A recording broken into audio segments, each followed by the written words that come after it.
எனக்கு ஒரு பைக் வேணும்ப்பா. பைக்கா? உனக்கு எதுக்குடா பைக்கு? அண்ணன் காலையில் உன்னை காலேஜில் ட்ராப் பண்ணுறான்.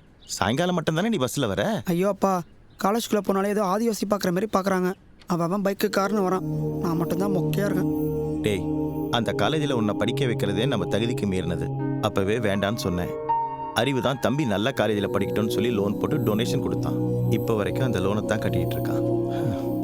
கொஞ்ச நாள் போட்டுண்டா, என்ன ஏதுன்னு பிளான் பண்ணிவிட்டு ஒரு பைக் வாங்குவோம். அதெல்லாம் முடியாது.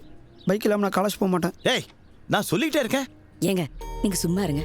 ஏன்பா, உனக்கு பைக் தானே வேணும்? சொல்லுப்பா. ஆமாம். டே அறிவு, நீ 25,000 ரூபாய் பணம் வச்சிருக்கேன்னு சொன்னல, கூட ஒரு 10 20 போட்டு மதிக்கு ஒரு நல்ல வண்டி வாங்கி கொடுறா. சரிம்மா. எனக்கு கேடிஎம் பைக் தான் வேணும். அப்ப அவன் சொல்ற பைக்கே வாங்கி கொடுத்துறா. அந்த பைக்கோட விலை தெரியுமாம்மா உனக்கு? எவ்வளோடா? கேடிஎம் மாதிரி பைக் தான் ட்ரெண்டு. அதாடா எவ்வளோ? Showroom price, insurance, fancy number எல்லாம் சேர்த்து 1,86,000 தான் வரும்.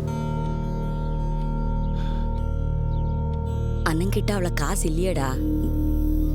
இப்போதைக்கு சின்னதா ஒரு வண்டி வாங்கிக்கோடா. மா ப்ளீஸ்மா, வெஹிக்கிள் லோன் போட 2 daysல கிடச்சிருமா? ஹேய், என்னடி அவன் நிலம புரியாமல் பேசிகிட்டு இருக்கான். நீங்கள் 2 பேரும் சப்போர்ட் பண்ணுறீங்க. ப்ளீஸ். உனக்கு என்ன பைக் தானேடா? பிளான் பண்ணிடலாம். ஆஃபீஸில் செக் பண்ணி சொல்கிறேன்.